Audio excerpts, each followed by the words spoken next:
All right. All right, sounds good. Good evening and welcome to the Monday, October 24th meeting of the Green Bay Planning Commission. We'll start with a roll call. Chair Lisa Hanson, present. Vice Chair Jacob Miller. I saw him unmute. I didn't hear it, but Vice Alder Jim Oh, you're muted. You're muted, Jake. There he is. President, did it come through? Hello? Yes, you're coming through now, but your video's Choppy. choppy. Sounds about right. Alder Jim Hutchinson. Present. Commissioner Sydney Bremer. I do not see on at this time. Commissioner Darius Daniels. Present. Commissioner Ken Ravinsky. Present. And Commissioner Michael Paradik. Present. All right. Moving on to the approval of the agenda for the October 24th, 2022 meeting of the Green Bay Plan Commission. Move to approve the agenda. Second. Motion by Alder Hutchinson, second by Commissioner Paradik. All those in favor? Aye. Any opposed?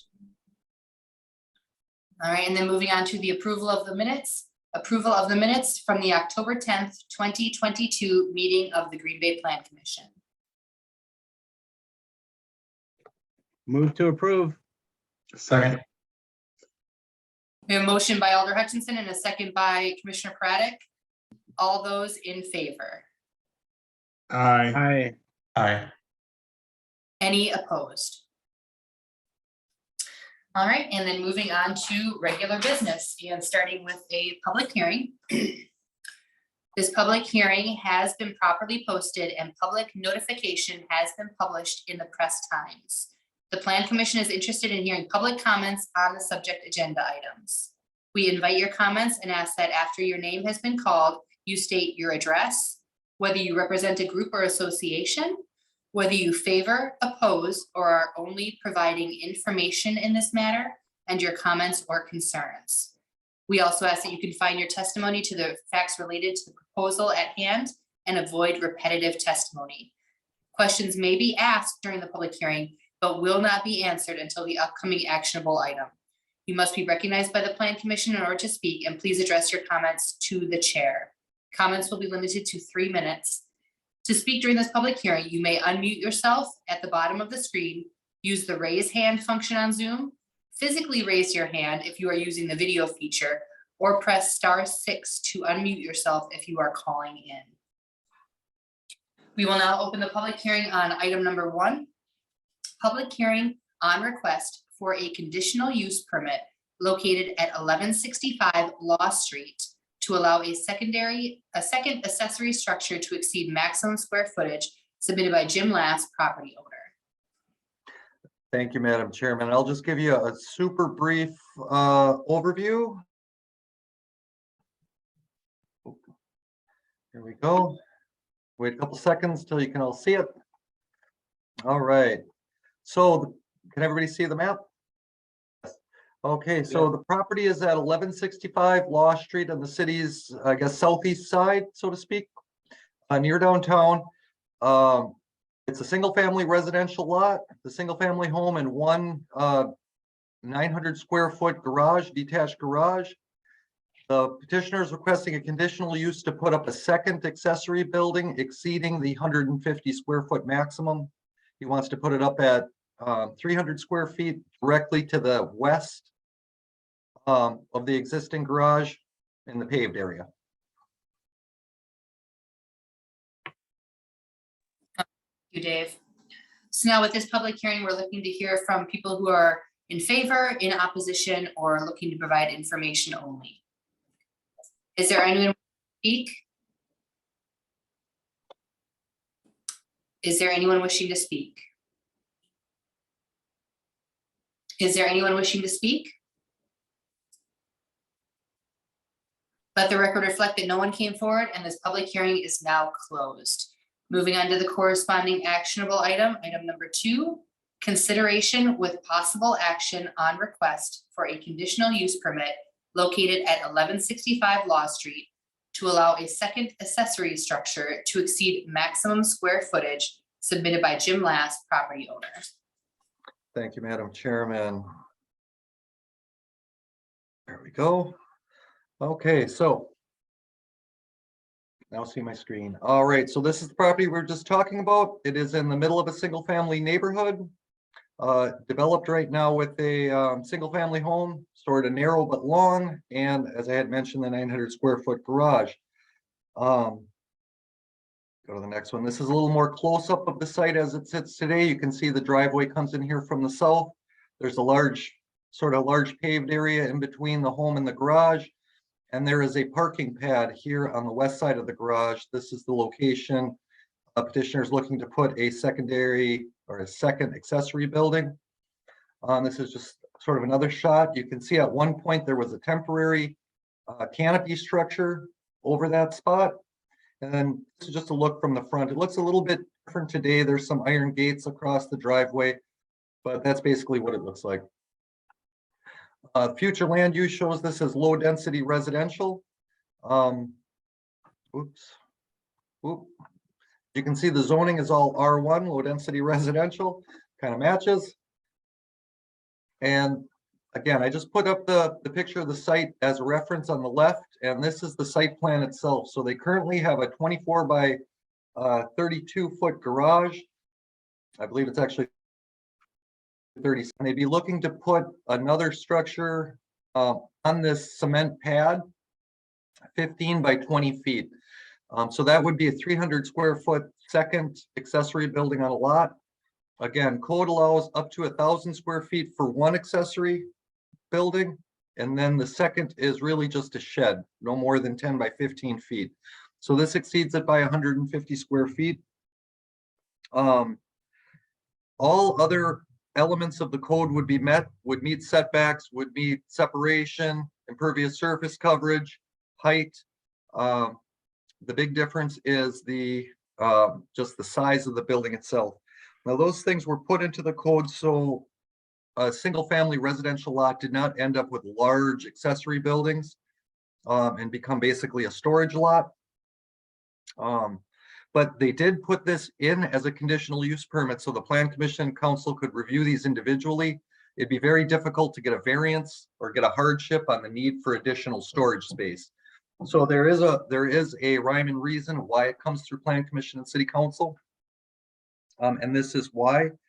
So the structure again is located on existing concrete next to the garage. There wouldn't be any other changes to the site, no additional impervious surface. We're told that the materials and colors will match the existing home and garage, basically white vinyl siding.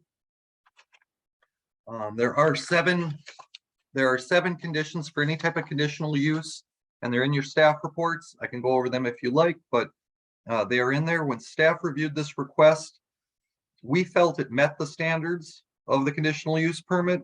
It is keeping with the nature and design of the site itself and also with the neighborhood. It is not very visible from the street. It shouldn't have too great of an impact. Alderman Galvin, adjacent property owners, and the Astor Neighborhood Association were all notified of the request. Staff received one inquiry just for additional information from an owner. Alder Galvin cannot be here tonight, but he wanted to talk to him today. He wanted me to say he has received a couple calls of objections from neighbors. He is kind of on the fence with this request. And the only real comment he wanted me to give is that it may be in the long run more cost effective to rent a storage unit than try to continually add more storage on your residential lot.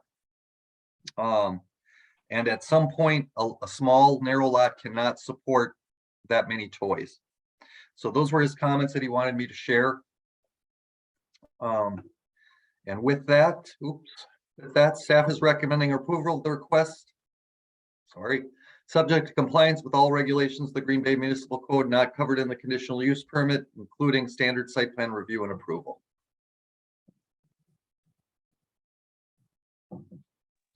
Okay, thank you so much, Dave. You're welcome.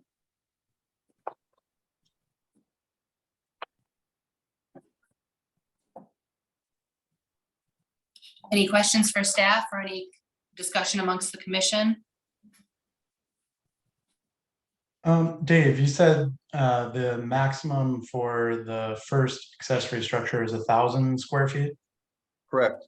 Okay, And they are at about 900 with their first. That's primarily for a 2 or 3 stall garage. So they are 100 square foot short of what would be allowed at 1,000, if that's what you were getting at. Yeah. I was doing the math, yeah, I suspected. yep. Was there any objection to the neighbor directly next door to this property? I do not know. He didn't tell me who to talk to, and we had not received, city staff had not received an objection. Oh, okay. Oh, so staff did it, it was just Alder, okay. Just Alder.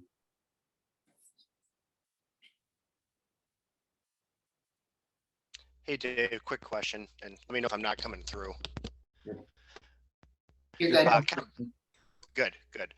Bouncing off Ken's question. So this is being used as a second, sorry if I get the term right, accessory structure, even though it's being built directly off of the existing Pad. detached. Correct. It's about, it's on an existing concrete slab, but it is about 3 feet 8 inches from the existing garage.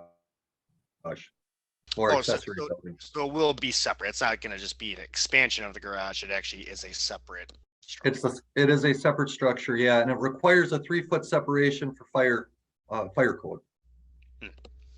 Okay, got it. Thank you.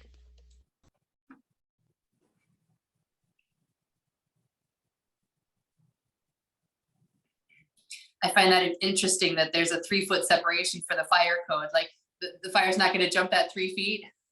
Not that we Yeah, want but- that to happen at all, but I'm just saying that that's an Right. interesting measurement. You'd have to talk to a firefighter about why that is, but apparently, yeah, there's like an hour separation for it to jump that far, I guess. I don't know.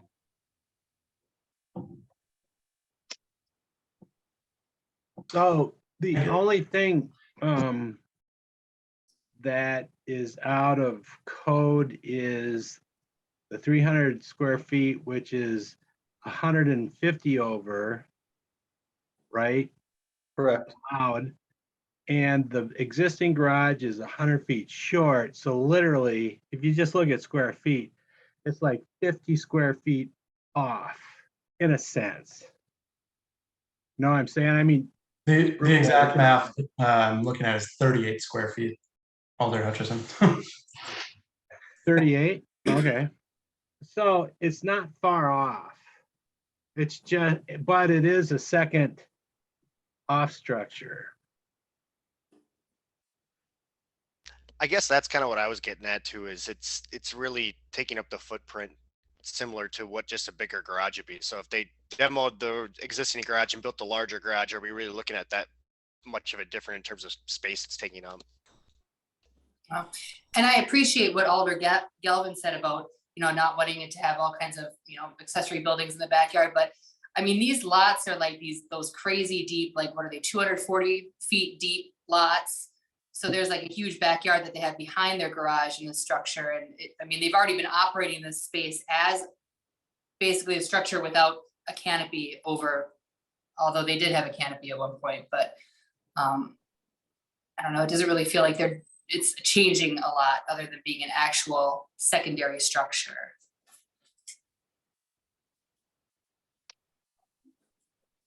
Correct. And that lot is 240 feet deep, just as you had said. Were you looking at a map? No, but I know those lots because I always wanted one of those backyards.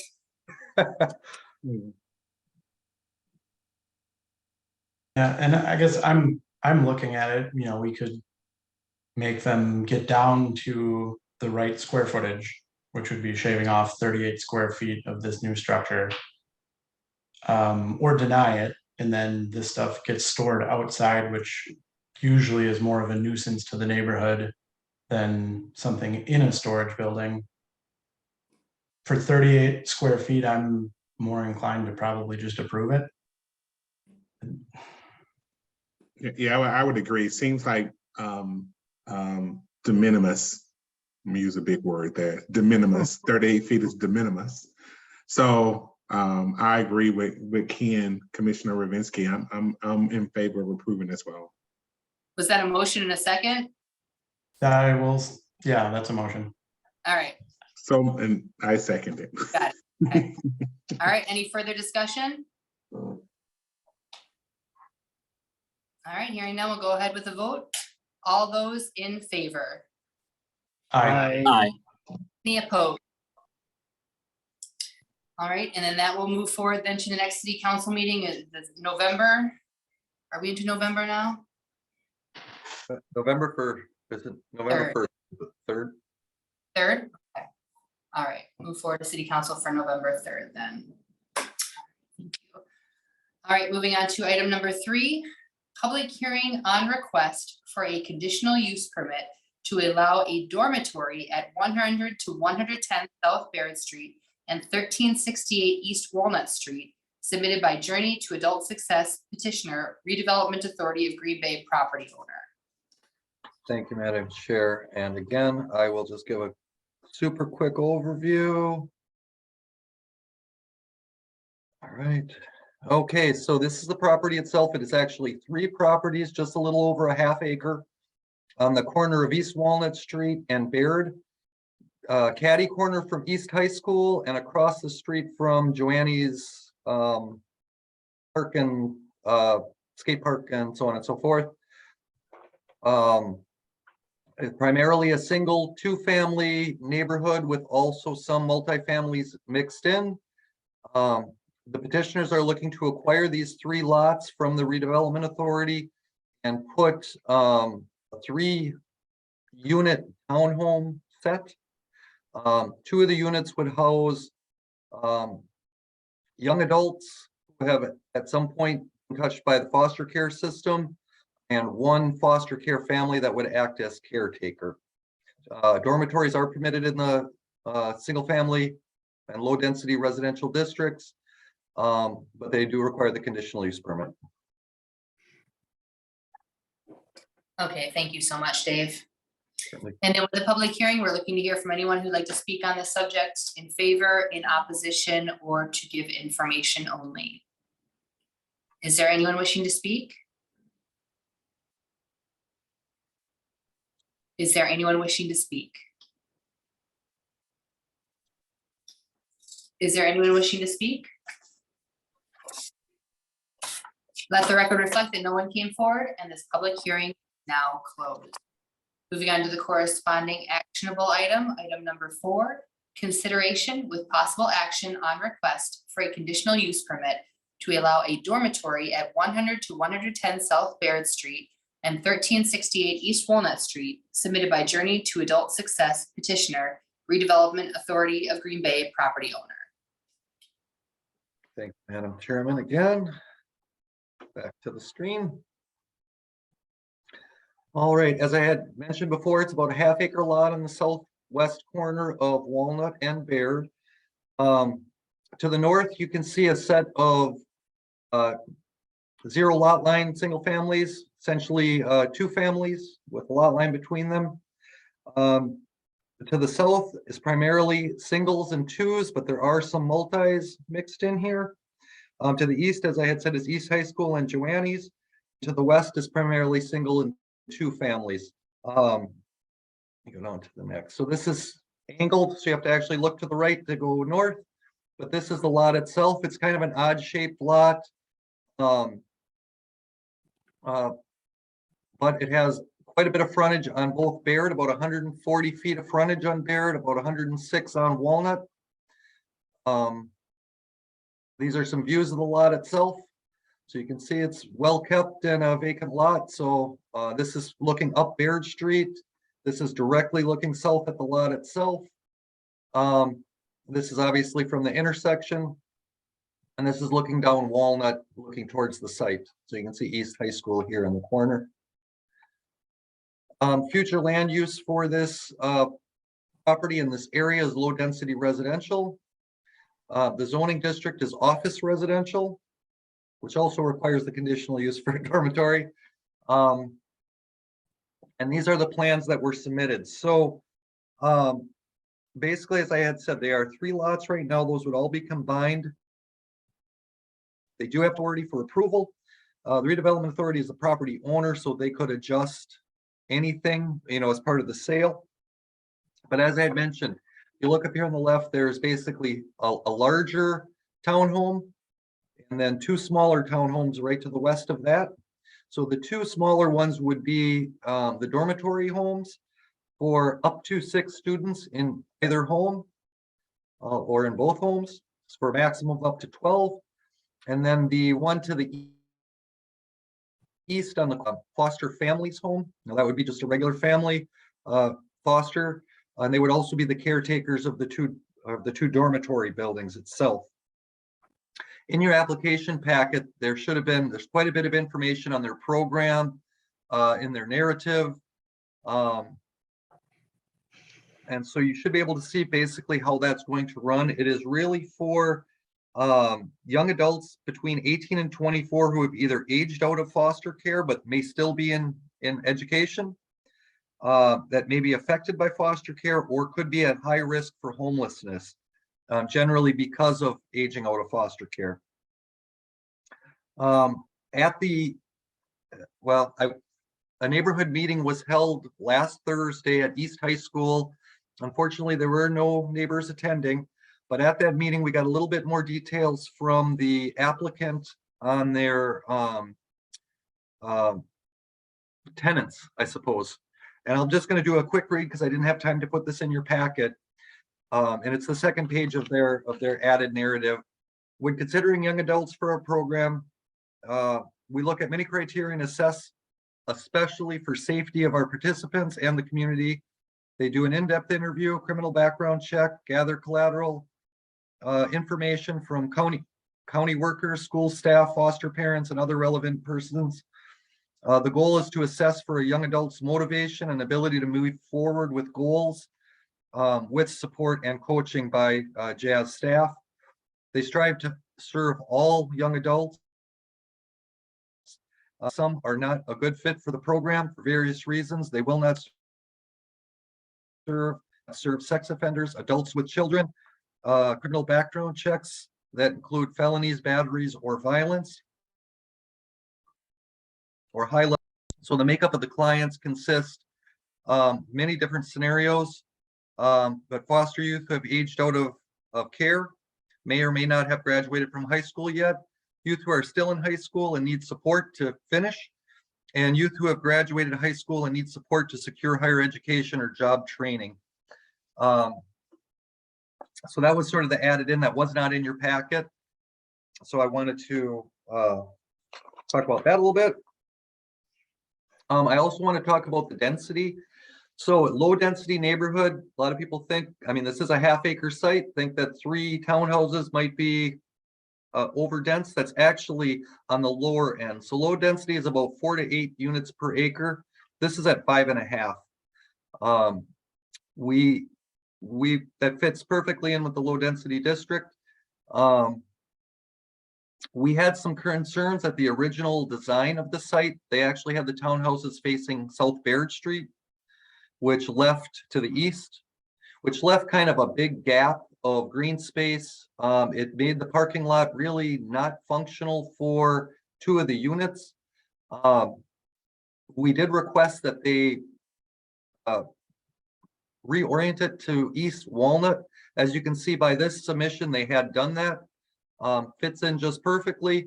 But in this way, if that use were to ever go away, and if this be townhomes, it'd be very easy to backload this into here. Those are typically pretty important for, for most users. So right now they would have the 17 parking stalls, but that would give them the ability to do that in the future. There's also quite a bit of green space in the back for whatever type of outdoor activities, the residents are looking to do. And you have Joanne's right across the street. So plenty of green space. These are just sort of the layouts. Can't really see them very well, but I threw them on there. This would be the front elevation. You can kind of see that one bigger townhome. So this is the actual elevation. This was the motivation they took. It looks a little bit better in color. You can kind of see very similar between the two. Staff felt that these are very attractive townhomes, fit in very well with the windows across the street and actually with the style of the homes on East Walnut. So East Walnut itself has a lot of very great architectural homes. Some need a little help or maintenance. But if you look at the style and quality of them, there's some great craftsman homes down there. And this design here with, with its dormers bumping out and the roofs above the entryways, the columns, it'll fit in very well in staff's opinion. Now with this, again, you have those 7 CUP standards that need to be met. And then also in your staff report for any type of communal living arrangement, including dorms, there are 7 land development standards that also go along with it. And I won't go through those because they are in your packet. But I wanted to just point that out because the proposed use itself is in compliance with all those development standards. And staff believes that the requested use of the dormitory is consistent, not contrary to the existing land uses in the neighborhood, and that it meets the standards for CUP approval. However, we are going to be adding some additional conditions onto this. And I'll pop those up right here. Again, Older Bill Galvin, Joanne's Neighborhood Association and adjacent property owners within 200 feet were notified. Neighborhood meeting was held on October 20th. There were no participants that meeting, so no comments to come out of that. And we have not had any inquiries as staff as far as people calling to ask questions about it. There is a sign out front and the letters went out. Alder Galvin said he had met with Jazz and talked to quite a few of the neighbors in that area, and he is in full support of the project. There was one neighbor that had some concern, but he believes she was less concerned after he spoke with her. So we are recommending approval with 9 conditions. I'll read them just quick. So a maximum capacity of 12 individual unrelated residents within the 2 townhomes. That's 6. And then 1 townhome for the caretakers. Any increase will require a plan commission and council approval. If the dormitory use is discontinued or the operation is dissolved or Jazz is no longer operating or managing the facility, the CUP would terminate immediately and they would have to come back through the plan commission and council for a new type of use. At the discretion of the common council, plan commission, or director of community development, CUP can be reviewed for compliance and acceptability based really on 4 primary factors, but not just those 4. There would be police service calls, documented safety concerns, inadequate facilities, or zoning or property maintenance compliance. Recommending requiring conformance with the operating plan submitted by the petitioner. Sex offenders would be prohibited from stay at the dormitory or caretaker's residence. Mandatory background check for all dormitory residents be required, and those found to have a felony would be prohibited to stay in the dormitory or the caretaker's residence. Compliance with all of the regulations of the municipal code. Building be reoriented to face East Walnut, and that site plans and building plans be approved by the property owner, the redevelopment authority. And there you go. All right, thank you, Dave. You're welcome. Dave, could you put the new site plan up showing the project facing Walnut? Certainly.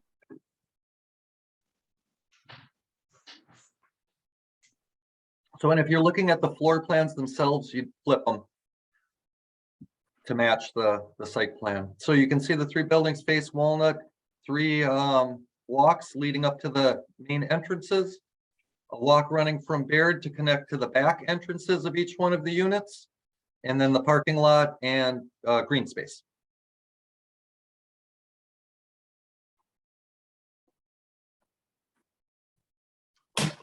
Are the buildings, can you go from one building to the other without going outside? I don't believe so.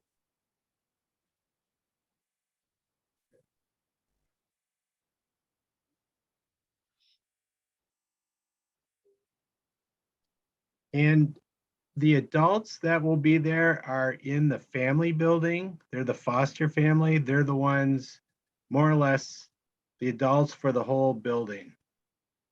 Correct. They would be the caretakers and sort of keepers of the other two buildings. Now, keep in mind, these are young adults. They're 18 to 24, so they're not, children. Okay, so there's no middle school kids there. No. No. Can I Okay. add a few things? Sure. Eunice, they'd have to open the floor. You have to wait. a couple Oh, I'm sorry. Okay. Move to open the floor. Would second. You want me to leave this up? I don't need it. All right, so we've got a motion by Alder Hutchinson and a second by Commissioner Ravinsky. All those in favor of opening the floor? Aye. Aye. Any opposed? All right, and then did we want to hear from the petitioner? I'm assuming that's who Eunice is? Okay. Okay, I just wanted to say that along with the foster family that lives on site, we also have a case manager who's at the house every day, working with the youth, the young adults, so somebody would be there on site. Okay.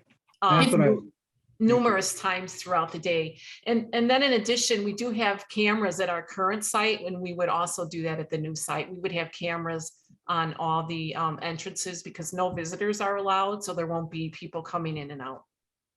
And Eunice, if you could just do your full name and address. Oh, sorry, Lisa. I was for the gonna say record. that. You got it. Yeah, and name and address, please, Eunice. Eunice White, do you want my company address? Whatever address you would like to give. Okay, it's PO Box 11301, Green Bay, Wisconsin 54307. Perfect, thank you. So we're really concerned about, not concerned about safety, but really aware of safety, and that's a priority for us. So we do have a lot of oversight on the units. Thank you. Do we have any other questions for the commission or the petitioner?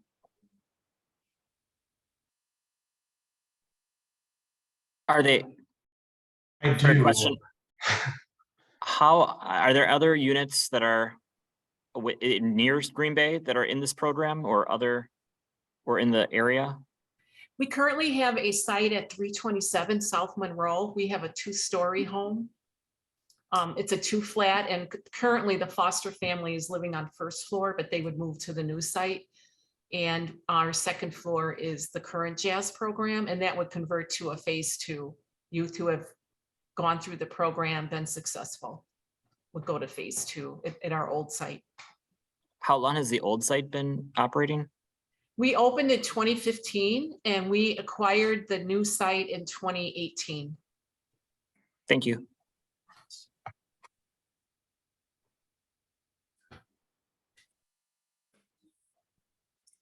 Were there any other questions? I guess, just the obvious, you're right across the street from East High School. So I hear that you're aware and that would be a function of who you would have at the facility to make sure that closeness isn't going to impact the residents in a negative way. Because it's right there. I don't believe that it would. I actually think it would be an asset. Okay.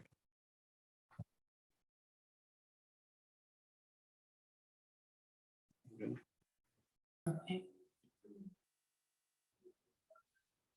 Yeah, I guess one other question here.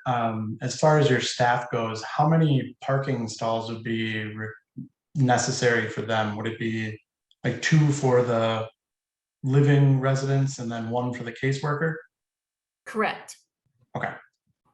Thank The parking spots on the additional 9 or 10, we're not sure when we'll be able to do those. So we would at least initially have the 8. Hmm. Right behind the house, yeah. Okay, thank you. Thank you.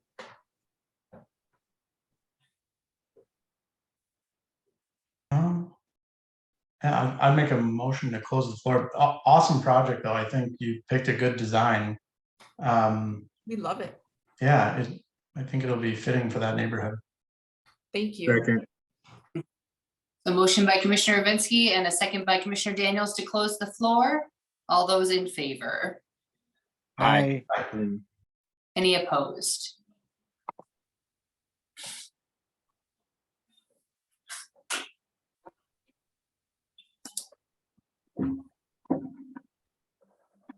Dave, so question, as I said, I love the design. They're just like one little thing, but I don't know if that's in our, what we're able to vote on here, but I would love to see more windows on the left elevation.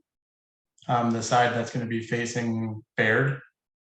Because right now, looking at it, looks like there's only one window on the lower, like where it steps down.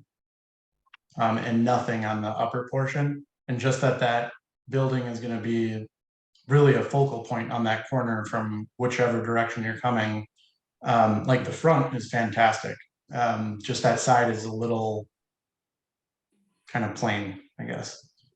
Sure, so what you can really do, again, this is a conditional use permit, not really a planned unit development. So if your concerns are related to the use itself, you can put conditions that are related to the use, not necessarily things that are not related to the use. Like if you want a different landscaping or something, that would be a kind of an arbitrary type of condition to put on there. But in my opinion, and it's nice we have Attorney Mather on, which is great. In my opinion, it is a living situation. If you felt the interior did not have enough natural light or something like that, I mean, it is a dorm. You're going to have multiple people per bedroom. I'll let Lindsay comment on that, but I think it might be, if that is the angle you're going at, then it might be appropriate. Go ahead. That is actually not why I had my hand raised. No? If I'm happy to dig into that a little bit. I don't want to just answer off the cuff because I don't know the answer off the cuff, and I certainly wouldn't want to lead you astray. So as you were, and I'll get back to you.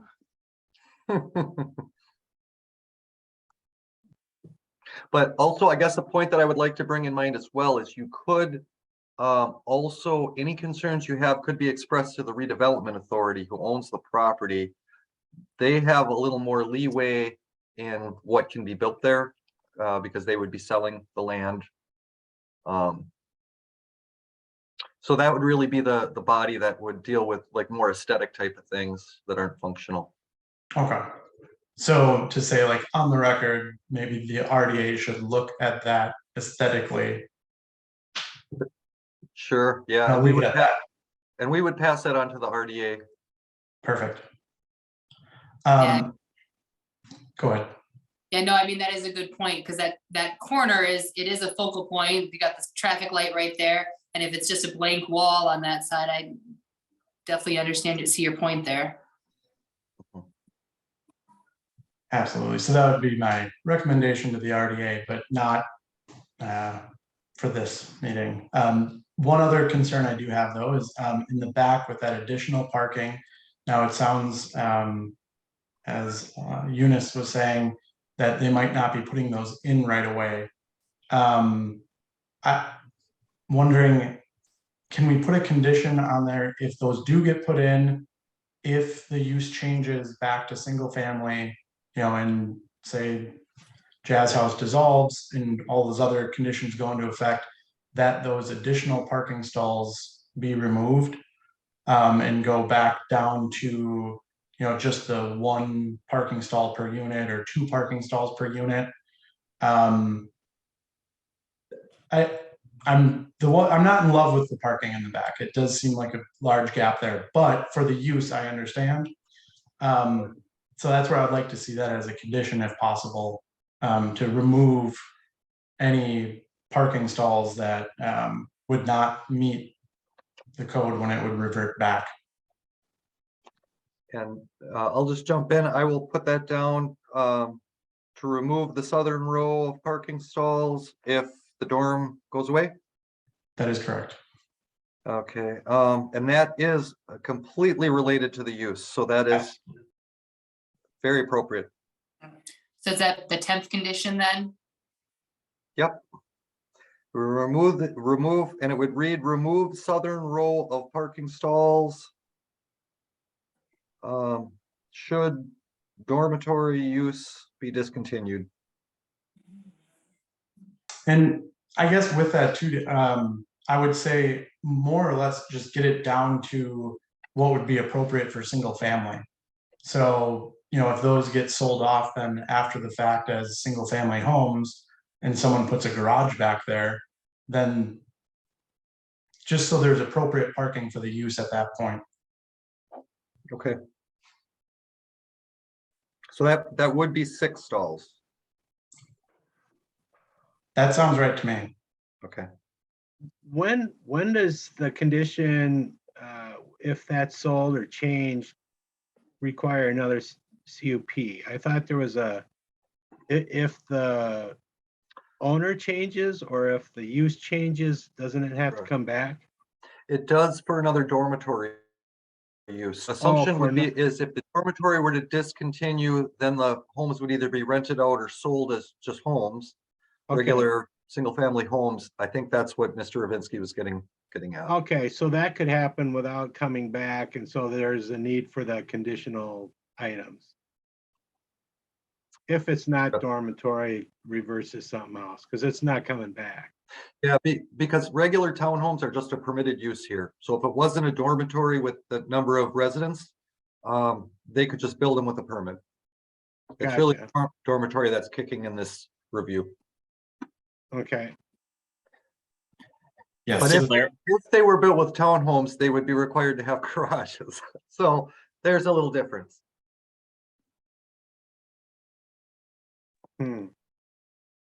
Just to clarify then, also, I think that would be on point number 2.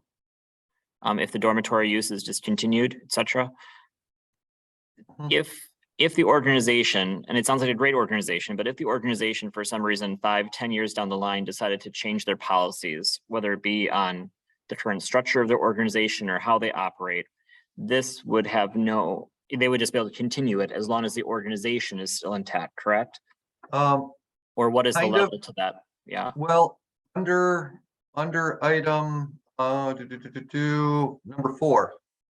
So their operating plan is in your packet. We have it in our file. So should that operating plan change substantially, I mean, little tweaks here and there is not a big deal, but if it were to change substantially, staff could then kick in number 3 and bring it back for review. And the city can bring back conditional use permits for review or to the Plan Commission Council when they choose to. Thank you. Certainly.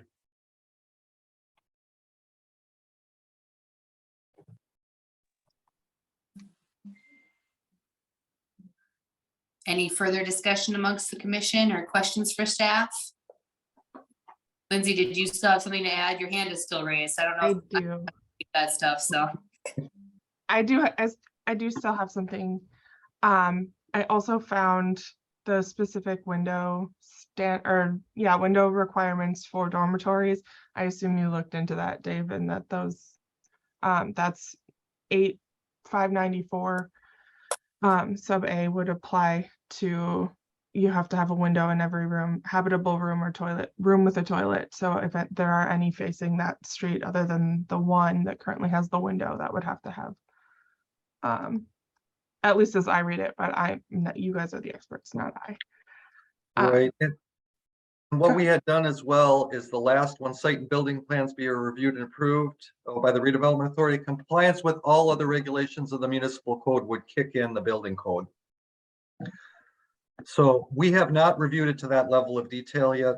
That would come later. I think, construction plans are expensive. And I wouldn't want Jazz House to have to, or Jazz to have to pay for that if the use was not acceptable. So we're kind I of, this is was- the first step. I wasn't trying to suggest that that should have already been done, just Oh, yeah. that I apologize. It did come out that way. That was not my intention. Oh. Just that might resolve Commissioner Rubinsky's question. My reason for commenting is actually about, now I clicked off of it. The condition about background checks. I think that's great that you require background checks. However, federal law does preclude just a blanket ban on anyone with a criminal record. So my recommendation to the commission is to remove the statement about anyone with a felony will be prohibited from staying there. It would expose the city to liability if you included that condition. Okay. So I guess with that, you're saying as a blanket, but if it was like convicted of a felony for certain specific felonies or just, So that would still kind of technically fall under kind of a blanket. But if it doesn't, the property owner is not precluded from taking criminal history into account. It's just any condition that says automatically this precludes you from consideration, whether it's, all felonies or these particular types of felonies, anything like that. That's a blanket ban that doesn't take into account the individualized circumstances of the applicant and could expose the city to liability because the city's the one imposing the condition. Something more like background checks will be done on individuals, because then it's up to the applicant's decision on what they want to do, but then we still are putting something in there. Yep, you can leave in the background check requirement, and what a lot of places, including the city, when we do employment decisions and things like that, you look at whether the crime is related to whatever the application is for. So if it's at all related to safety or anything like that, that would certainly come into play for Jazz House. So you can certainly leave in the requirement for the background check, and then it's up to the applicant to responsibly, and clearly they will responsibly put that into action. Right, and they did have, Jazz did supply an updated sort of what I had read. So that's already in their wheelhouse.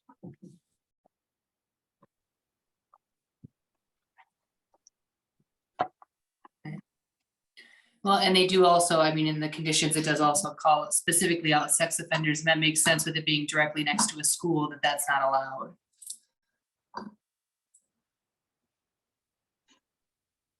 Yes, and I'm very glad you made that part of the record.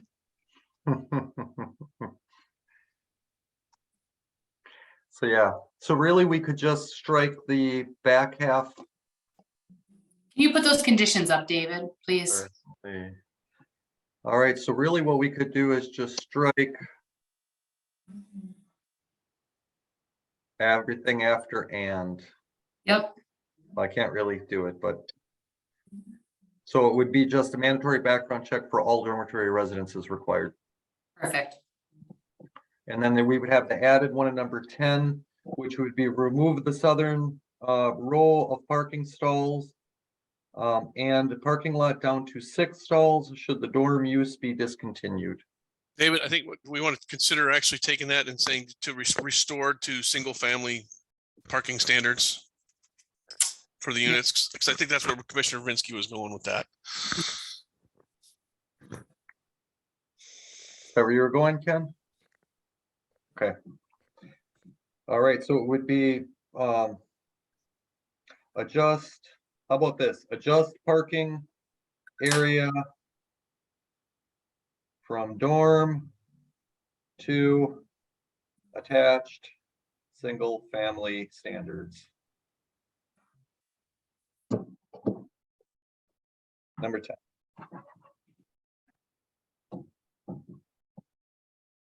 And I did just, if I could, again, Commissioner, Madam Chair.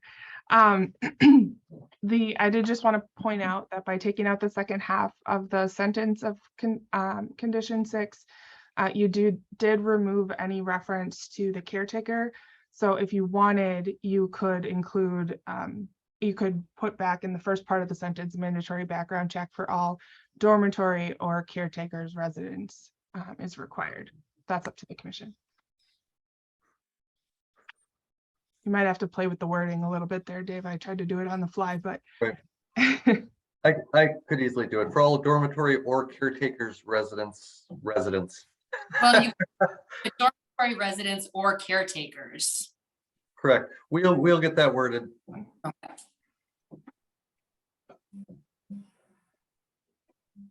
Thank you. Thank you.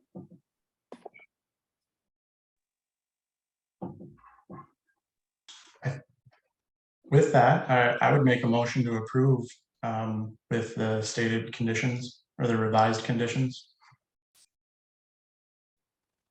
A second. All right, so we have a motion by Commissioner Vinsky, a second by Alder Hutchinson. Any further discussion? One final question for Dave. What is the maximum number of residents that would be living in the entire structure then? Well, you would have a maximum number of 12 young adults in the 2 units and then a family. So, I mean, the code does have, the building code has requirements for how much sleeping space per person, but the caretaker's home would really be a family residence. So, you know, it could be a couple with their own kids, some foster kids, aunts and uncles, cousins. I really couldn't give you a number on that. But the building code's going to limit the amount, but they would all have to be what's considered a family unit, which is a broad definition. Thank you. You're welcome. Okay, any further discussion? All right, motion by Commissioner Vinsky, second by Alder Hutchinson. Go ahead with a voice vote. All those in favor? Aye. Aye. Any opposed? All right, and then that will move forward then to City Council for November 3rd. Moving on to item number 5, public hearing on request to amend portions of the zoning code, chapter 44, article 5, division 8, lighting related to changing the light level measurements from watts to lumens. Correct. I will just give the brief explanation. The code was developed years ago. Watts were used to measure light levels. New lighting is measured in lumens, not watts. Also, there is a change. It used to reference, there's an exception section for certain lighting that used to reference the inspection superintendent, which no longer exists. So that has been changed to the zoning administrator, who is typically either the director of community development or the zoning administrator, are typically the two that are referenced as both appointed positions to administer the zoning code.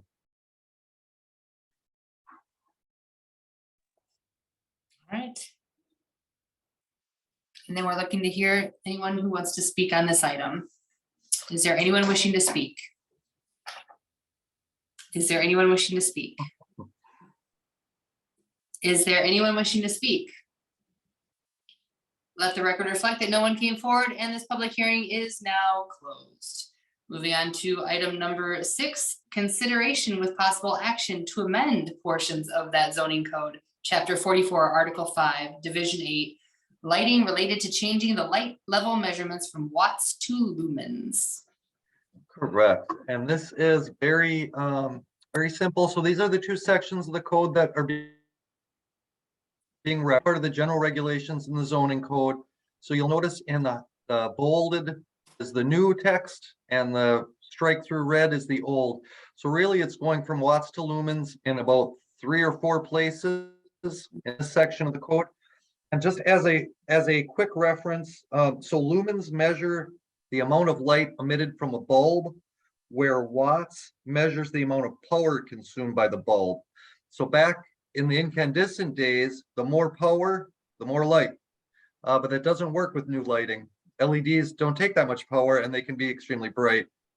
So that is really, it's a cleanup really for that section. Then you'll see on the right-hand side, it's just really changing inspection superintendent to zoning administrator or their designee. So those are the two changes. And essentially it's a cleanup.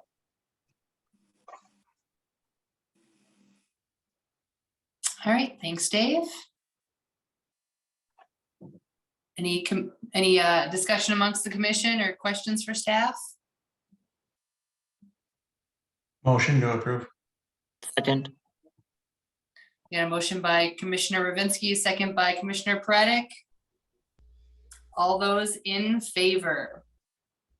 Aye. Any opposed?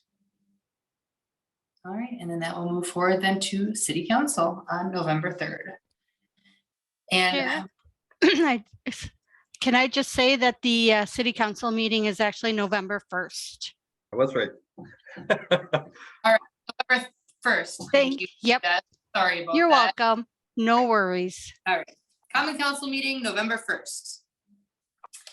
All right, moving on then to item number 7, consideration with possible action on request to create a text amendment to chapter 33, article 13, divisions 1-11, floodplain overlay district ordinance, sections 44-1041 to 1368, Green Bay Municipal Code, submitted by Community and Economic Development. The item was referred back to the Plan Commission from the Common Council meeting on October 18th, 2022 to add language which was inadvertently omitted. Correct. So no public hearing on this since we've had that once before. So this went through the Plan Commission on the 10th, got to the council on the 18th. Before council could take action, staff noticed there were a few omissions that needed to be put back in. And just to refresh your memory, this is an ordinance that comes down from FEMA, basically to the city. You must adopt these regulations or flood insurance may not to your community. So there's not a lot of leeway with what we can do, and wanted to make sure, I believe, that we didn't omit anything. But the two primary sections, there were a few other cleanups in the code, but the two primary ones were this transportation. So it's specific regulation on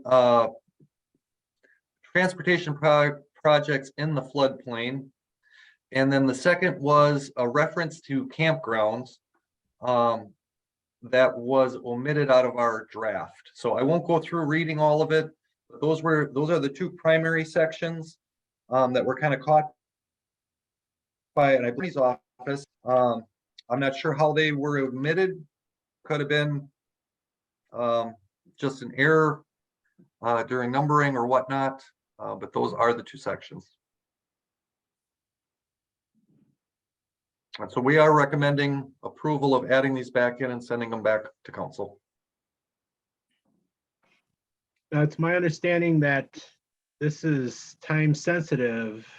And so when it goes back to the council, they're gonna have to have the first and second reading at the same time. That is correct, Alder. Okay, Correct, yeah. good. I just want to make sure that was still relevant. Okay. Thank you.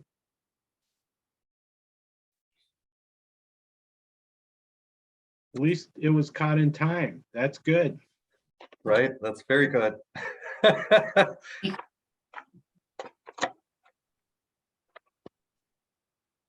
Well, I would certainly entertain a motion.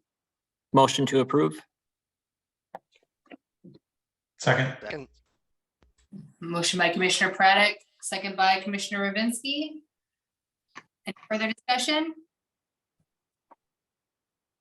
Hearing none, we'll go ahead with a voice vote. All those in favor? Aye. Aye. Any opposed? All right, and then that will move forward then to City Council for November 1st. And then we are moving on to item number 8, consideration with possible action on request to approve the downtown Green Bay Incorporated Improvement District's bid out and 20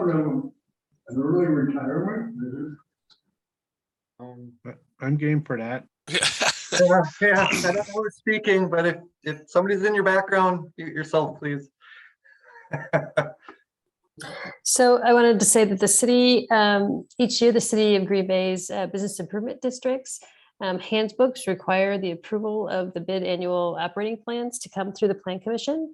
And we've attached each of the downtown business improvement districts. So there'll be the next few items, but this one is the Downtown Green Bay Incorporated's Business Improvement District Operating Plan for 2023. It's been approved by their Downtown Green Bay Incorporated's bid board, and it's also been reviewed by our city attorney, Joanne Bungard.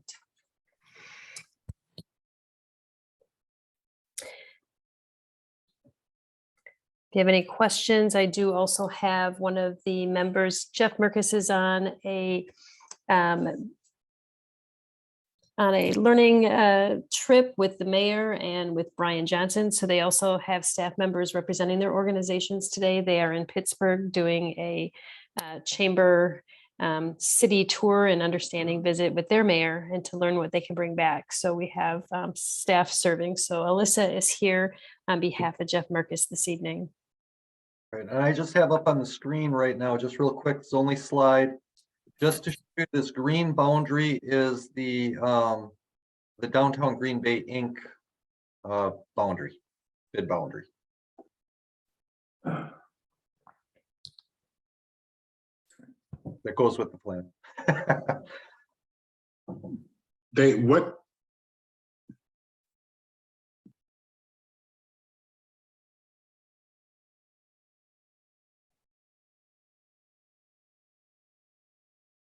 Sorry, Dave, do you know what street that cuts off at? For the boundary line? Yeah, it would be Mason Street on the south. On the north, it follows the river on the west and the East River on the north. And then it kind of cuts mid-block in between Monroe and, well, I'm not sure what's exactly east of Monroe, but. That street right next to Whitney Park. I can't think of what street that is either. Van Yeah. Buren? Van Buren. No, not Van Buren. It's one No. block east of Van Buren. Webster. Hold on. We're timing you, Dave. We're timing like- you on this one, so you know. Jake always has a map pulled up, so I thought for sure he would be able to tell us. I Real- do not. It is, let me see, half block between Monroe and, let's see. Did you want me to share the Quincy's- map again? Otherwise, it is on page 11 with the boundaries. I don't know if on that particular piece. I can pop it back up here in the PowerPoint. Yeah, It is a some of the little map- off the map. Yeah, unfortunately. Sorry. So Okay. this is Monroe right here, and this is Quincy. Okay. If you move your people over to the other side with the other view, it does open up the whole map then. Move my people.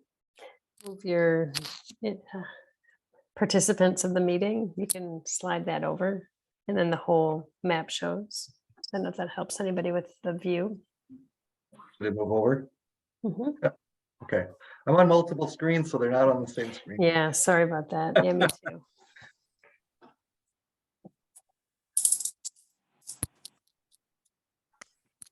I have a general question.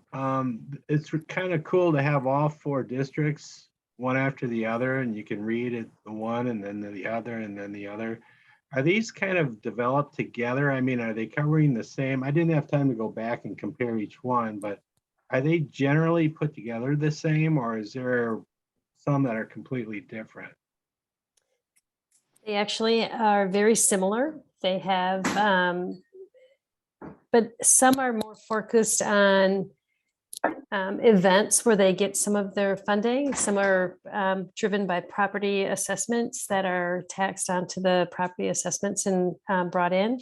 Some are, so they have budgets come from different pieces, and then they also put on different events with those budgets. So some have arts related activities, some have more.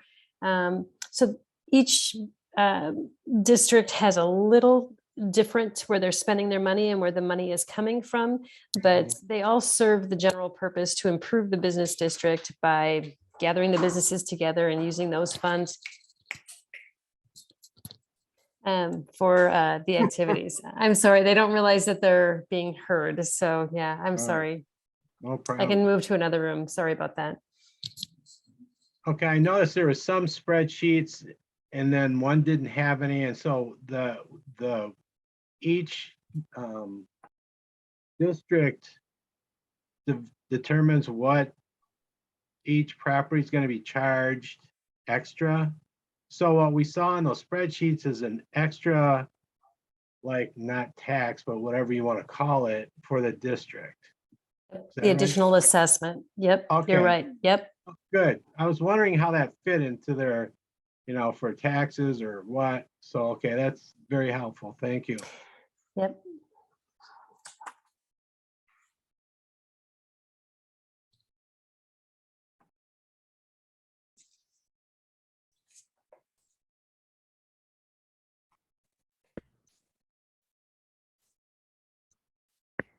Were there any further questions for staff or any more discussion amongst the commission?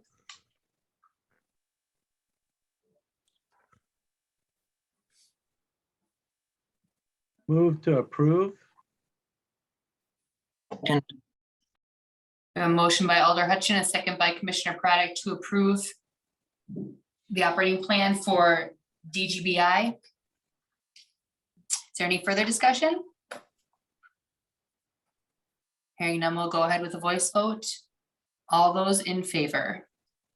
Aye. Any opposed? All right. And then we'll move forward then to the city council for November 1st.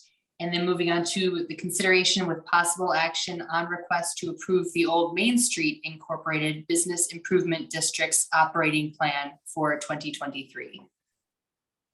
So I don't know if you want me to go through the same explanation. The map's a little bit clearer on this particular picture, which is wonderful. Thanks for putting that up, Dave. The city's business improvement handbook does require that the approval of the bid annual operating plan come through the Plan Commission. As you will see, the attached Old Main Street Business Improvement District operating plan here, and it was sent through their bid board, and it was also approved by our city attorney, Joanne Bungart, for to make sure that it adheres to all the state regulation or state requirements. If I could just add that, so the map on this screen is turned 90 degrees. So really imagine north being to the left, and you can see the far left boundary butts up to the half block of Monroe and Quincy. So it butts right up to the downtown plan and then continues east down Main Street. I apologize for putting it the wrong way.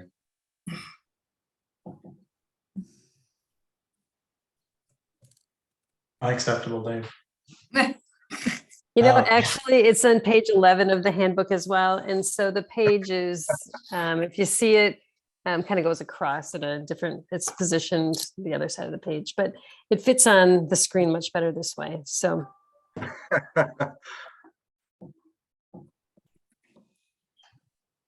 I would make a motion to approve. second, A motion by Alder Hutchinson and a second by Commissioner Craddock to I think approve. that was Commissioner Ravinsky who motioned. Was it? Was it the second? Oh, sorry. So a second by Commissioner Ravinsky. And a first by Alder Hutchinson? No, No, it was, first by Commissioner Ravinsky, second by Commissioner Craddock. I was pretty sure I heard Commissioner Craddock on the second one, but I missed. All right. Any further discussion? All right, we'll go ahead with a voice vote. All those in favor?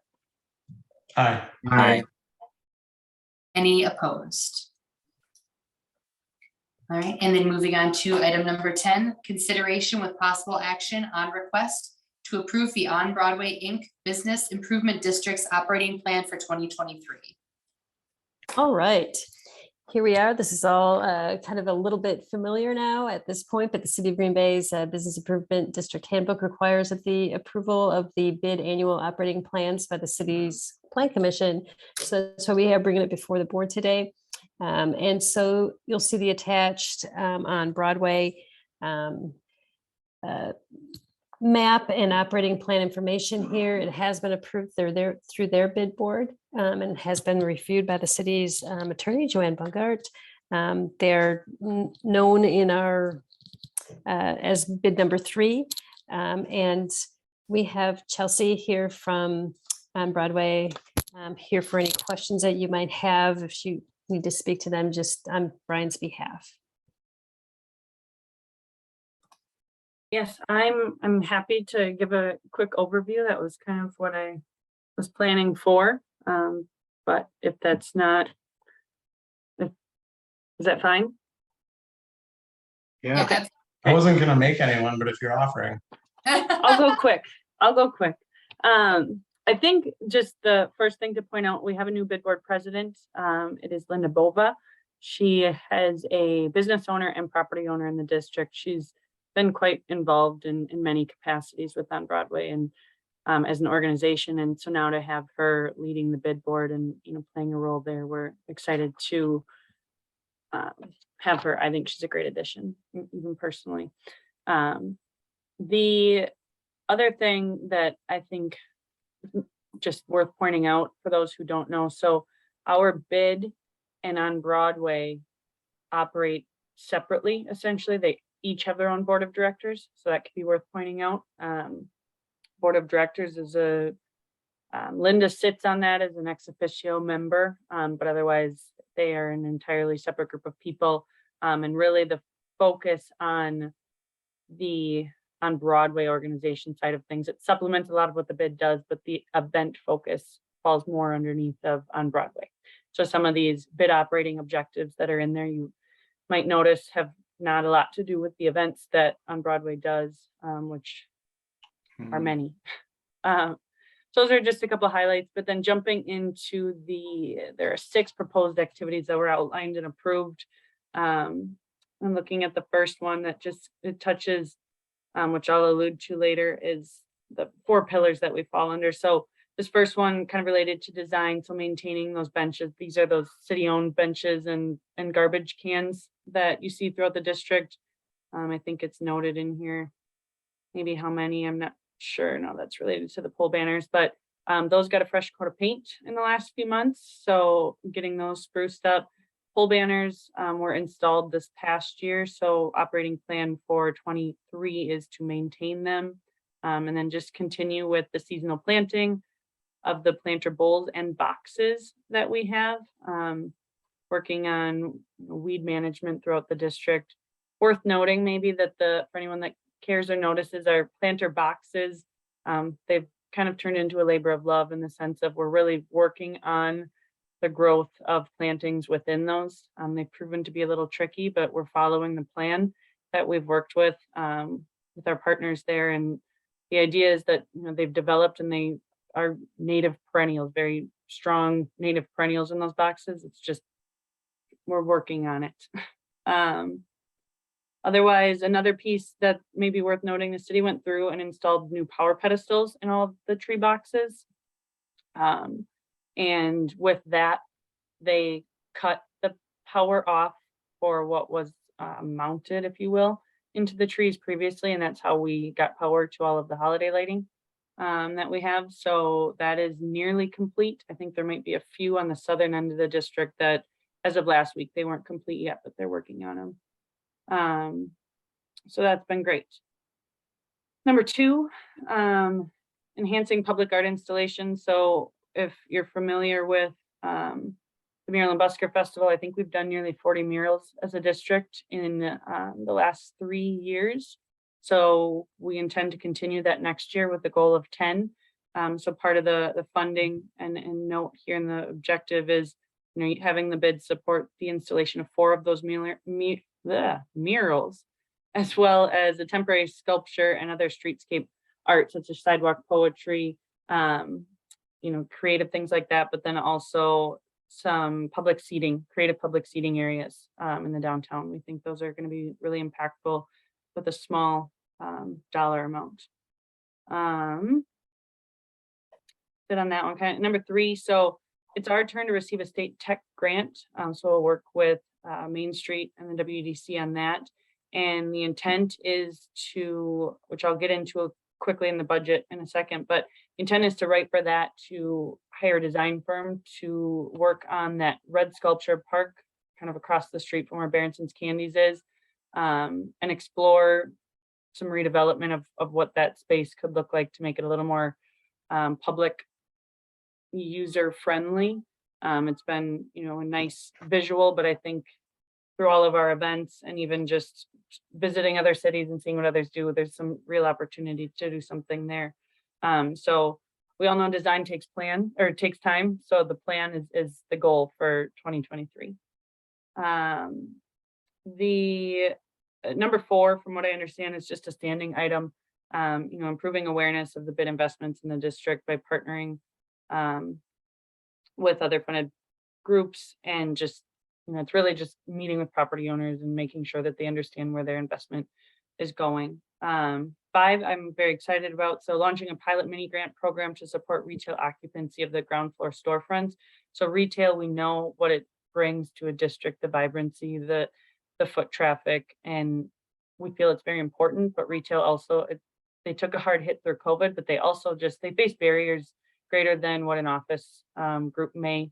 And while we love people in our downtown, we need a strong mix of office and retail and service and all of that. So we feel that similar, not to the dollar amount that the bounce back grant was able to offer through the state this last year, and help some of those businesses do what they wanted to and needed to be able to do. But if we can have some type of mini grant to help with improvements to retail storefronts, maybe just a small barriers, that we can support that and see a bump in some retail in our district. And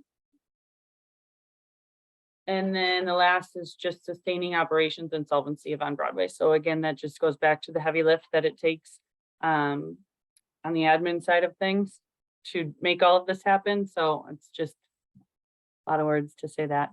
I mentioned the proposed budget, so I might just say if there's any questions rather than walking you through it, let me know. But these 4 items, the design, organization, promotion, and economic vitality, those are our 4 pillars. So that's what On Broadway follows as a guideline on why we do what we do. So each of those, Brian left me with a few notes, so I'll see if anything is certainly worth just, I guess, knowing a lot of these dollars in here are often matched by On Broadway as an organization to subsidize the cost for things. But otherwise, that's most of it. I just felt like I was supposed to talk, so I did. Thanks for listening. Well, thank you so much, Chelsea. It sounded like you had prepared something, so I'm like, I don't want to deprive her of not sharing that with us. So appreciate all of that information. Sure. I think it's important. I think since I've been here for 30 years, the On Broadway area in general, and I know there's 2 different groups, but they're kind of helping each other out. I think On Broadway is kind of leading the way in the sense of taking a situation and turning it around.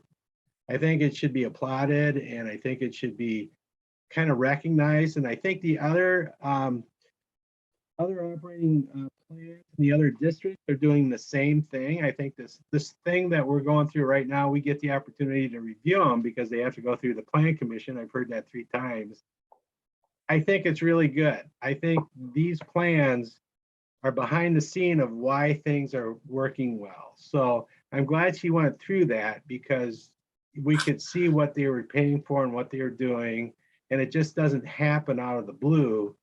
And the planters, I think they're getting better and better every time. I know they have Halloween stuff in them now. We always see them.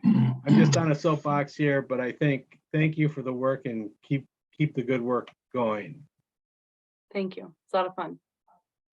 Just a quick question, Chelsea. You might not know this, but maybe Brian would.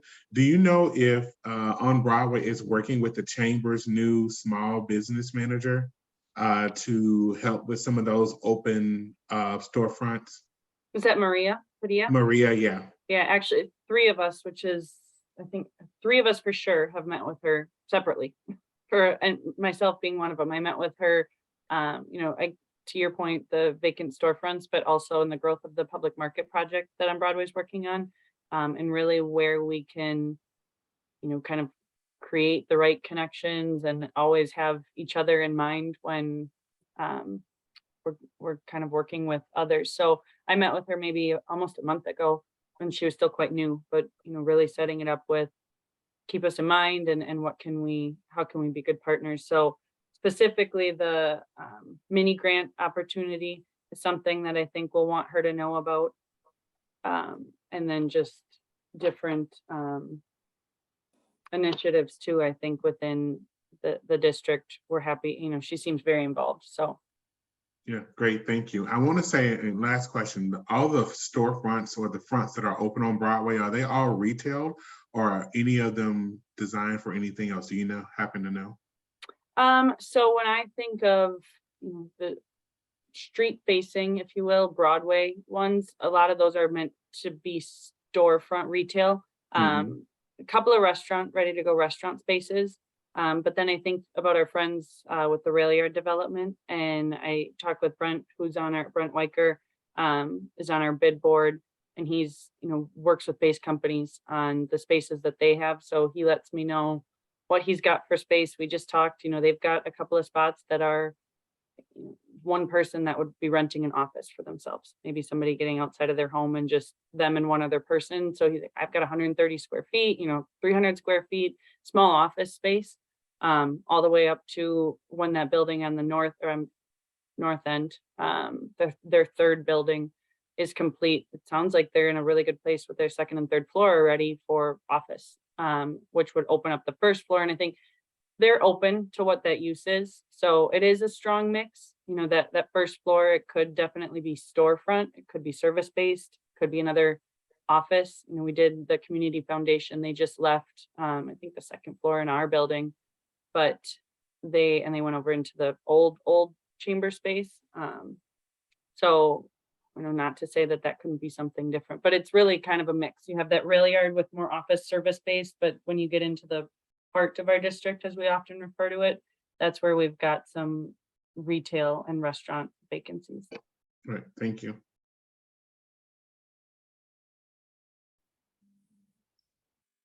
I have a question, it might be best for Wendy, and it's a technical question, I apologize. So the plan looks great, but when you brought up that, Chelsea, that the bid district is separate from On Broadway Incorporated.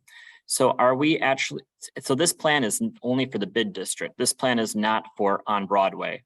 So in the agenda, and I guess I didn't notice this in the previous ones until you brought up that fact, and I kind of knew that, but then when we're looking at like the agenda items, for example, it's saying we're approving the On Broadway Incorporated Business Development Operating Plan. So it's the Business Improvement District plan. So there's every one of the bids, the business improvement districts has the bid board and then their actual organizational board. So they have an organization that really drives the organization. And then the bid board really controls the dollars that come into that organization through the bid assessment. So we just want to have it. So the Plan Commission has a say on the tax related assessments that are being added to that organization and how they're spent. And so this gives public opportunity to say, hey, I want my dollars to go towards something in the district. And often they already know what their business owners, because they work very closely with them in this particular community, what those businesses that are contributing care about and what they want that money to go to having the clean team clean up the streets. They want to have all these other things happen. They want to have events, but it doesn't all pay for it. But this is just controlling the dollars that come to the organization through the business improvement district portion of it. And there's a board that controls that portion of it. But then there's also an On Broadway board or a Military Avenue Board or a Downtown Green Bay Board or an Old Main Street Incorporated Board. So they all have actually two entities that control the dollars. And often the one entity gives the dollars to the other organization and then the other organization disperses them. But because they're tax dollars and everybody has a say at where those are spent, it's really important to vet that at this commission. Hey, Did Wendy, I the- kind of thoroughly? This is essentially a contractual relationship too between the two, correct? I mean, essentially they are the management organization for the bid district, so contractual relationship generally between the two entities, so. That's So- right. So just to clarify then, this plan would be for both entities, correct? To share, or just the bid? So I guess that it would just be, just the point of clarification that would point out is that in the agenda items, it says it's including both of the names in the actual action item, if that makes sense. So so it's On Broadway Incorporated and then the Business Improvement District together. So it should, so if you're, go ahead. I was going to say it's all one word. So it's because each one has their own business improvement district. It's Downtown Green Bay Incorporated Business Improvement District's operating plan. So it is that one whole entity. It's a mouthful, but it is one whole entity. Otherwise, it would be just Downtown Green Bay Incorporated. Yeah, Commissioner, that's why I was raising the management point, because the management entity is essentially preparing the operating plan for the bid district. Okay. So it is actually correct when they say when the incorporated is there, they are essentially preparing that on behalf of the bid district as their operating plan. Okay, thank you for the clarification. Good question.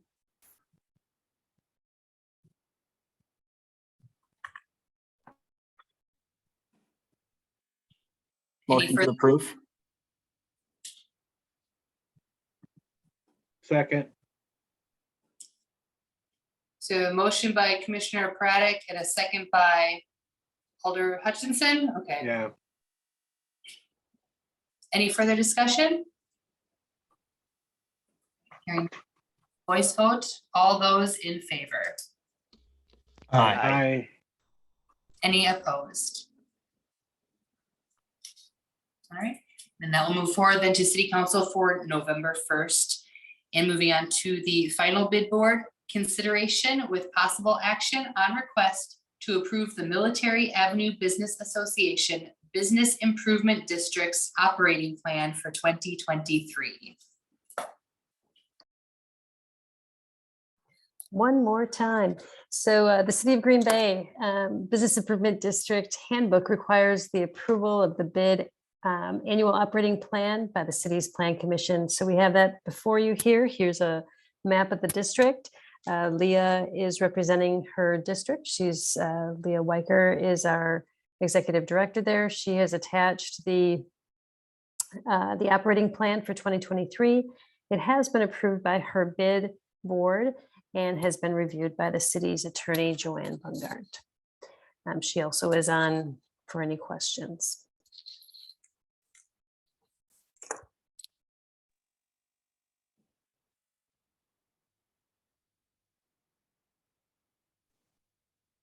Move to approve.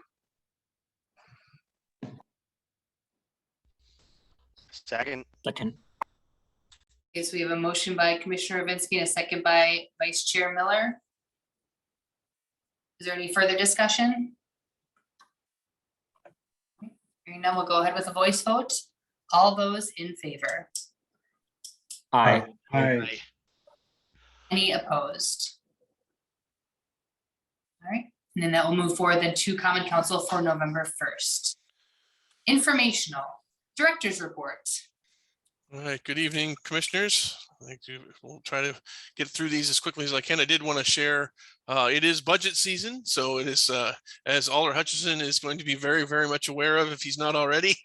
He's got a busy couple of weeks coming up here, but I did want to certainly take the chance to kind of give a quick, just some quick information on the department's budget and just share that with commissioners.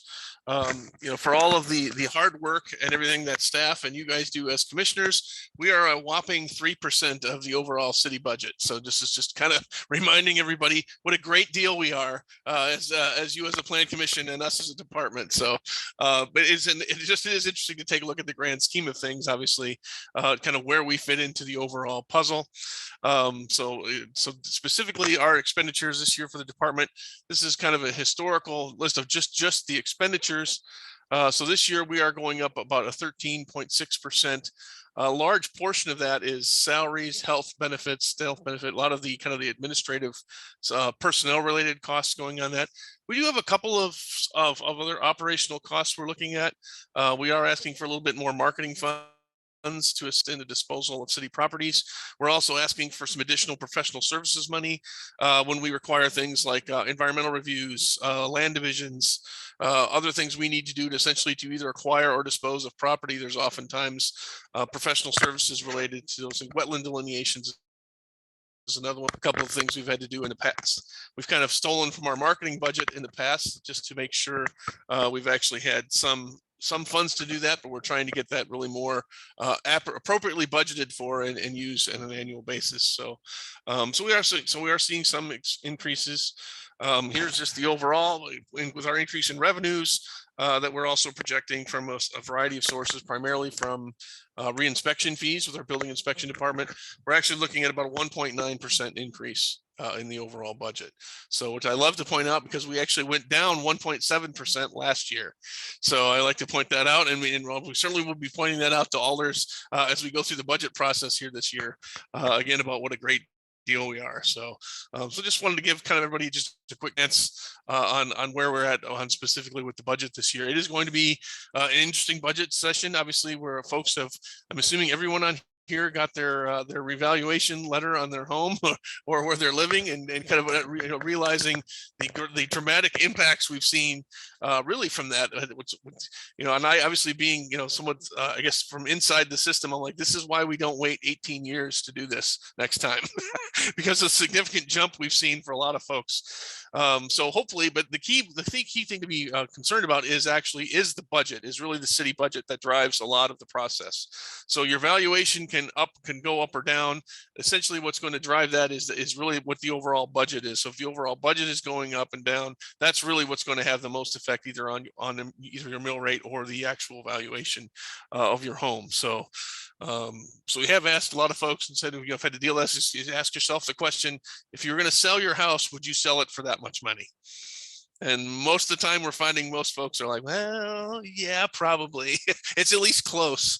So in fact, the interesting thing is I think we're already at, even with just doing the revaluation, you want to get as close to 100% of market value as you can. And I think by the time we completed the full process, our assessing office says we've already slipped to 96% of what the overall valuation is of what we think the market value is for the city.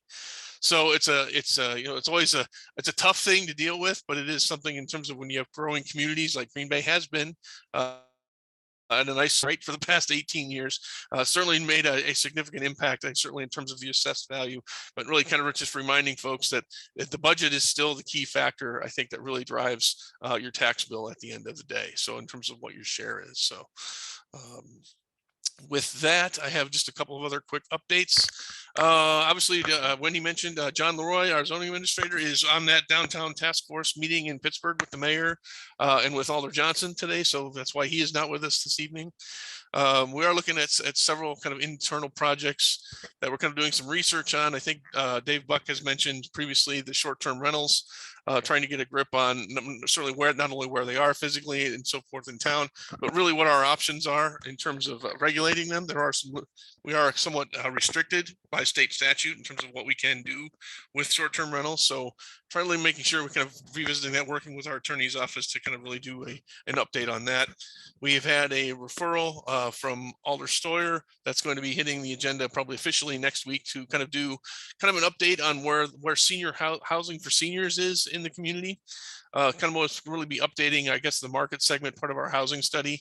That could be from full independent living to actually full 24/7 full care. Is really the spectrum. We're assuming kind of a 55 and over, maybe time of demographic, but trying to really get a grip on what are the actual housing options for seniors really in in Green. So it's a big thing. We know that there's certainly some good prospects, some good locations. We think that the senior housing project would go very well.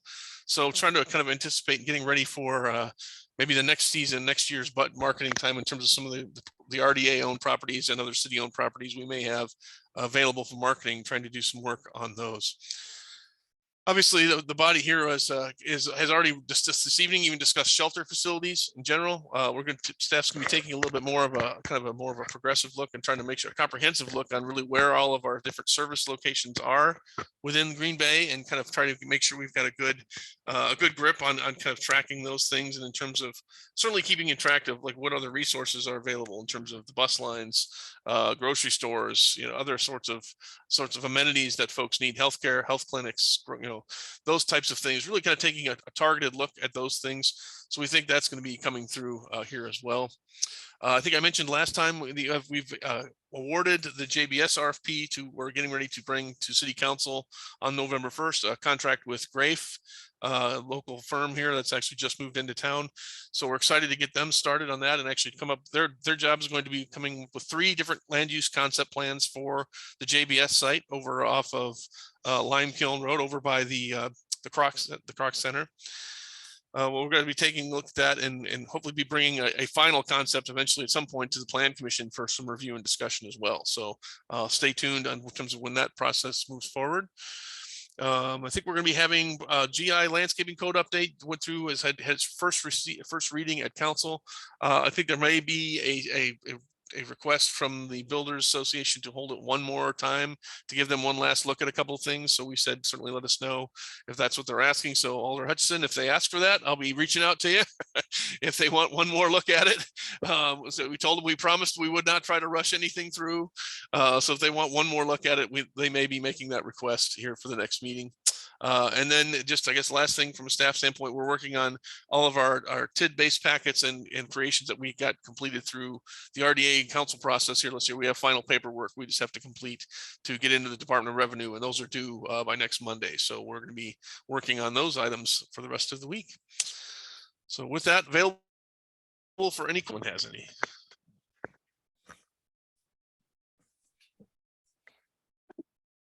Just a quick question. Director Shokti. Yes, sir. Okay. I knew who you're talking about. Sorry. I'm not as good as Chair Hanson with pronouncing it. Any update on the Monroe project? I mean, is it still going strong, or they are still they're still going? It's hard to say any project is going strong in these economic times we're dealing with, but they are currently working with Matt Buchanan on our staff to kind of finalize their remedial action plan. So basically that's matching up what they actually have to do to remediate the contamination physically matched with their site plan. So kind of where they're going to be excavating their underground parking and their basements and those kinds of things. They know those are the areas where they're going to have to dig. So they're trying to finalize those numbers and exactly what's going to be moving forward on that. So right now they're probably looking at getting under construction, probably getting the property transferred to them sometime after the first of the year, and then really seeing under construction certainly in the spring is our objective at this point. Awesome, thank you. And then last question, the TIF funds that were paid to MKE View for the Whitney Park project. Yes. Have you been able to look into that? Because that project has not been started or the second phase of it, but this has information. Yeah, the second phase, the way the agreement is written, they are eligible for a certain amount of assistance, Commissioner, for basically for phase 1, which they have completed. Phase 2, they are not under obligation to complete, but they certainly would benefit. They would get the financial benefit of additional TIF should they proceed on that.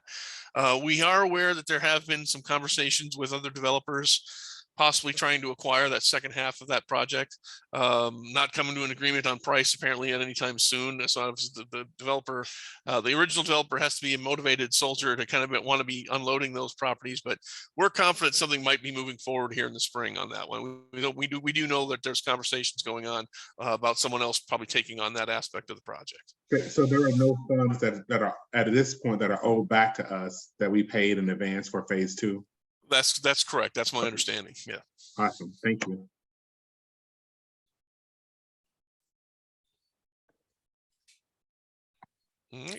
Thank you, everyone. Oh, yep. Commissioner. Right. Just a comment. Director, about the JBS site, if we can find a way, hopefully whenever it's possible, to engage the neighborhood associations in some sort of dialogue process and recommendation process, just to keep them engaged. Absolutely, Commissioner. In fact, that was if you haven't seen it, I'll make sure and forward you a copy of the RFP. It's actually available on the city's website. We have been I'll put it mildly, we've been very intentional about trying to saying we want to see some very strong public engagement and participation on this project. So believe me when I tell you, the neighborhood associations are, hopefully, if we do it right, they'll be tired of hearing from us by the time we get done on this project. So. Great, thank you. All right, any further questions for Neil? All right, Thank you, everyone. thanks, Neil. Looks like the date of the next meeting, November 7th, 2022.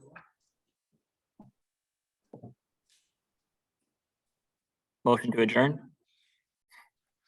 Second. Motion by Commissioner Braddock, second by Vice Chair Miller to adjourn. All those in favor? Aye. Aye. Has anyone ever objected to that?